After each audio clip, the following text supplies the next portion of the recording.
যুদ্ধ নিয়ে কিছু একটা কথা বলবো, আপনি একটু সময় দিয়ে শুনবেন। একটু লং হবে কথাগুলো, কষ্ট পেতে পারেন, আশা করি কষ্ট পাবেন না।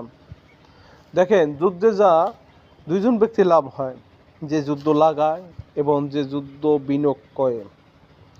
কারণ যে যুদ্ধ বিনিয়োগ করে সে দুই পক্ষকেই এই টাকা দেয়, অস্ত্র দেয়, সব কিছু দেয়, গোলাবারুদ দেয়, সব কিছুই।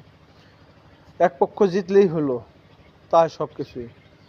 আর যে যুদ্ধে বিনিয়োগ করে, এই যুদ্ধ লাগায়, তার লাভ, তার নিজের স্বার্থে এইটা যুদ্ধ লাগাচ্ছেন।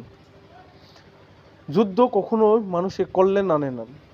যুদ্ধ এমন একটা জাত, মানুষের দুই পক্ষকে ক্ষতিগ্রস্ত করে।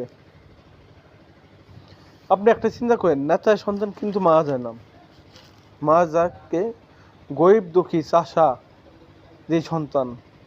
কারণ সৈনিক পদে যাওয়া যায় তা গরিব দুঃখী মানুষ, সেই সন্তান। কিন্তু বড়লোকের সন্তান তা বিজ্ঞানী হচ্ছে, বড় বড় পদে যাচ্ছে, কিন্তু ওই ওই সৈনিক কখনো উন্নতি হচ্ছে না। কারণ সে তো সৈনিক, গরিবের সন্তান। আপনি অনেক ইয়াং ব্যক্তি আছে, সৎ পথে থাকতে চায়, তাকে কেউ জিতাইতে চায় না। কারণ কি জন্য? তার টাকা নেই। অন্য পক্ষ তাকে টার্গেট করে তাকে ধ্বংস করে দেবে। তেমনি যুদ্ধ এমন একটা জিনিস, দুই পক্ষকেই ধ্বংস করে দেয়। তাই আমরা সবাই মিলেমিশে থাকি, যা যা দেশ থেকে তা দেশে হামলা না চালাই, তাহলে সবাই শান্তিতে থাকবো।